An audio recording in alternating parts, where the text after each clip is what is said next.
আমার ভাইয়ের চিকিৎসার জন্য ব্যাংকক গেলেন। ভাইয়া ব্যাংকক যাওয়ার পর ভাবি অফিসের নাম করে রোজ রাতে কোথায় জানি চাইতো। আমি মনে মনে ভাবলাম, ভাবি এত রাতে কোথায় যায় এটা আমার জানতে হবে। আর জানতে গিয়ে যা দেখলাম তা দেখে আমার তো হয়ে গেল। সুখের সংসার ছিল মিজানের।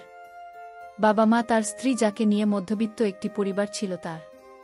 ছোট কোম্পানিতে একটি চাকরি করত সে। তারপর অসুখের কোনো অভাব ছিল না। মিজানের একটা ছোট ভাই ছিল, খুব দুষ্টুমি করত। মিজানের ছোট ভাই এবার মাত্র 9-এ পড়ে। 9-এ পড়লে কি হবে, মুখে বড় বড় কথা বলে ফেলে, মুখে কিছু আটকায় না। মিজানের ছোট ভাইয়ের নাম ছিল মিন্টু, বলেন সবাই ডাকত। একদিন মিন্টু আমায় বলল, ভাবি আপনার কি লাগবে, আমি বাজার থেকে সব নিয়ে আসব। তুমি মাত্র 9-এ পড়ো, তোমার 1 টাকা ইনকাম নেই, তাহলে তুমি আমার জন্য বাজার থেকে কি আনবে? আমি যা বলি তুমি তা এনে দিতে পারবে? তোমার কাছে কি টাকা আছে? গুণ ভাবি আছে। শোনো, আমি বাজার থেকে কিছুই চাই না, তোমার কিছু লাগলে আমার কোলে ও। কিন্তু সব হারিয়ে গেল এক কালো ঝড়ে। হঠাৎ অফিস থেকে আসার সময় একদিন অ্যাক্সিডেন্টে চোখের দৃষ্টিশক্তি হারিয়ে বসে। মিজান মানে আমার স্বামী চেতনা ফিরে পেলেন, নিজেকে হাসপাতালে আবিষ্কার করে মিজান। কিন্তু চারিদিকে তাকিয়ে সবকিছু অন্ধকার দেখতে পেলে তার পরিবার তাকে জানায় অ্যাক্সিডেন্টে মাথায় প্রচণ্ড আঘাত লাগায় সে তার দৃষ্টিশক্তি হারিয়েছে। সেদিন মিজানের পাশে বসে নিপা অনেককে ছিল, তবুও মিজানকে এক মুহূর্ত ছেড়ে যায়নি। বাবা মায়ের পছন্দের লিজাকে বিয়ে করেছিল মিজান। বিয়ের পর হাসি কান্না আনন্দ অভিমানে ভালোই চলছিল মিজানের সাথে তার জীবন। মিজান বারবার বুঝেছে বাবা মা তার জন্য সবচেয়ে ভালো কাউকে বেছে এনেছে। সেদিনও অ্যাক্সিডেন্টের পর সেটাই প্রমাণ হল। মিজানের সেবা যত্নে মাথার চোট ধীরে ধীরে সারল, কিন্তু মানসিক যন্ত্রণা মিজানকে ঘিরে ধরল। সংসারের একমাত্র উপার্জনক্ষম ব্যক্তি মিজান। এখন কিভাবে তাদের মধ্যবিত্ত পরিবার চলবে? মিজান কতদিন যে লিজাকে বলছে, নিপা আমি বলি কি তুমি তোমার বাবার বাড়ি চলে যাও, ভালো থাকবে, এই কথা দ্বিতীয়বার আর বলো না। আজ আমার যদি কিছু হতো তুমি কি আমাকে ছেড়ে চলে যেতে? কি বলছো এসব? যেতে না তো তাহলে আমি কিভাবে যাই? তোমাকে এই অবস্থায় রেখে আমি একা ভালো থাকব? নিপা তুমি তো জানো কি অবস্থা, পরিবারের টাকা পয়সা প্রায় শেষের পথে। জানি, আমি বলি কি না হয় আমি একটা জব নেই। তখন হুট করে বলে ফেল মিজানের ছোট ভাই মানে আমার দেবর, ভাবি তুমি কেন চাকরি করবে? তোমার চাকরি করা লাগবে না, দরকার হয় আমি কাজ করব, রিকশা চালাব, আমি তোমাকে কিছুতেই চাকরি করতে দেব না ভাবি। আমি তার কথা শুনে অবাক হচ্ছি, একটা ছোট ছেলে ভাবের প্রতি এত মায়া।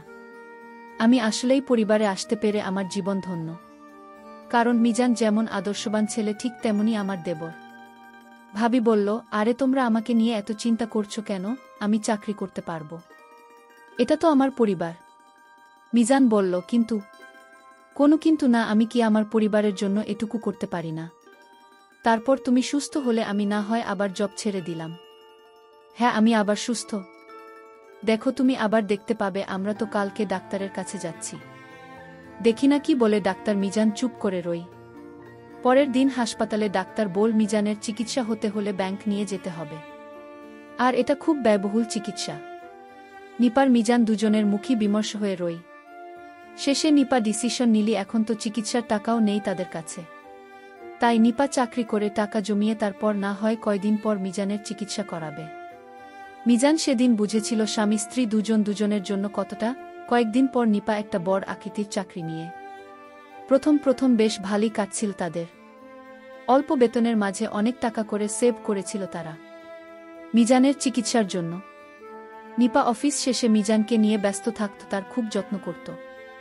মিজান মাঝে মাঝে বলতো, আমি যদি অন্ধ হয়ে থাকি তাও আমার কোনো অভিযোগ নেই, কারণ এরকম যত্ন পাবে তোমার কাছে সারাটা জীবন। এই ভালোবাসা দিয়ে আমি একটা জীবন কাটাতে পারব। বিনিময়ে মিজানের মন মাতানো হাসির আওয়াজ শুনতে সে। মিজানের মা কাঁথা সেলাই করে বিক্রি করত কম দামে, এই টাকা দিয়েও কিছু সংসারের খরচ নিত। কিন্তু হঠাৎ কয়েকদিন পর নিপা কেমন যেন পরিবর্তন হয়ে গেল। রাতে ফিরত, মাঝে মাঝে একটা দুইটা যেত। মিজান কিছু বললে বলতো ওভারটাইম করছে, সে টাকাও জমাতে পারছিল না। আর ওভারটাইম করেও মিজানের বাবা মা বললে বলতো, এত রাতে হেঁটে না এসে সিএনজিতে আসছি, তাই একটু খরচ বেশি হয়। কিন্তু কিছুদিন পর থেকেই যখন ওভারটাইমের টাকা পাবে তখন আর সমস্যা হবে না। কিন্তু মিজানের আসে কিছুদিন আসলো না। মিজানের উপরও কেমন যেন মিজানের যত্ন আদি কমে যাচ্ছিল। অফিস থেকে দেরি করে ফিরে এসে মিজানকে ক্লান্ত তা দেখে শুয়ে পড়ত। গত রাত যে মিজান নিদ্রাহীন কাটিয়েছেন তার ঠিক নেই, কিন্তু মনকে সান্ত্বনা দিত নিপাত এসব তার জন্য, তার পরিবারের জন্যই করছে। মিজানের বাবা মা বৃদ্ধ হলেও বেশ বুঝেছিল মিজানের আশায় থাকলে ছেলের চিকিৎসা হবে না। একদিন তারা মিজানকে এসে বলল, বাবা আমরা কালকে তো ভিসা পাসপোর্ট করাতে যাব, সামনের মাসেই তুই যাবি চিকিৎসার জন্য। কিন্তু বাবা এত টাকা তুমি কোথায় পেলে? উত্তর, নানু মারা যাওয়ার আগে তোর মায়ের নামে কিছু জমি লিখে দিয়েছিল, সেটাই আজ বিক্রি করে এসেছি। কিন্তু মায়ের সম্পদ এভাবে বলার আগেই পাশ থেকে মিজানের মা বলল, আমার সম্পত্তি তুই, তোকে ছাড়া কিভাবে চলব আমরা? নিপা বাসা এলে তাকে জানালেও সে কিছু বলল না তেমন, শুধু বল বেশ ভালোই, তুমি যদি যাও তোমাকে ছাড়া কিভাবে যাব আমি? আরে আমি গেলে কেমন হবে? তাহলে চাকরি করব কিভাবে আর পরিবারের খরচ মেটাবেন কিভাবে? হ্যাঁ ঠিকই বলেছ। বিদেশে আসলো মিজান। এয়ারপোর্ট অবধি সে মিজানের সাথে নিয়েছিল, সে নিপা সাহস জুগিয়েছিল তাকে। বাবা মা সবার থেকে বিদায় নিয়েছে, বিদেশে এসেছিল চিকিৎসা করাতে। আজ 5 মাস পর সুস্থ হয়ে দেশে ফিরেছে।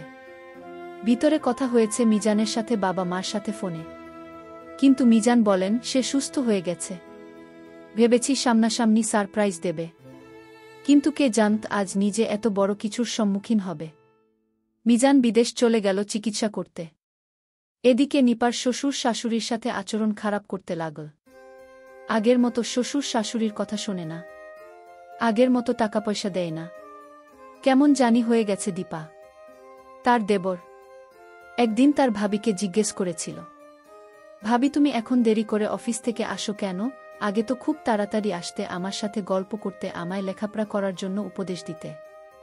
এখন তুমি আমায় আগের মতো আমার সাথে গল্প করো না, লেখাপড়ার কথা বলো না, ভাই আর খুঁজো তেমন রাখ না। কি হয়েছে ভাবি তোমার? আমি যখন ভাবিকে এই প্রশ্ন করলাম, ভাবি তখন রাখে আমাকে থাপ্পড় মারল। আমি সঙ্গে সঙ্গে কেঁদে দিলাম, আমার চোখ দিয়ে পানি পড়ছে, আমার কান্নাটা কিছুতেই থামাতে পারছিলাম না। হঠাৎ আমার কান্নার আওয়াজ শুনে মা দৌড়ে আসলেন। কি হয়েছে বাবা, তো তুই কাঁদছিস কেন? মা, ভাইয়ের কথা মনে পড়ছে তাই কান্না করছি। মা বলল, তোর ভাইয়া ভালো হয়ে যাবে, চিন্তা করিস না, আর কান্না করিস না। আমি আমার মাকে মিথ্যা বলেছি।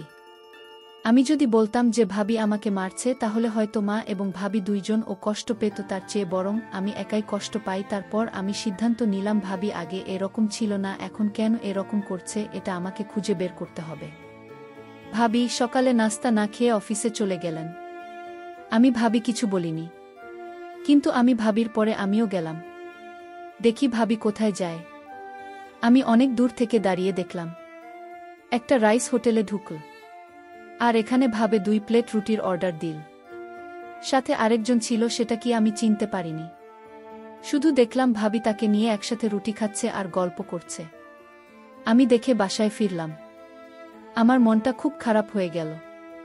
আমার মা জিজ্ঞেস করল, বাবা তোকে এরকম মনোভাব দেখাচ্ছে কেন? মা, কিছুই হয়নি, মাথা ব্যথা করছে, তাই শুয়ে রইলাম। আমার মা আমাকে বলল, বাবা তোর ভাইয়াকে বাঁচাতে আরও 2 লক্ষ টাকা লাগবে। কেননা আরও টাকা লাগবে? এত টাকা এখন কোথায় পাবো? আচ্ছা ভাবি তো এখন অনেক টাকা বেতন পাচ্ছে চাকরি করে, ভাবেই আসুক, দেখি কি করা যায়।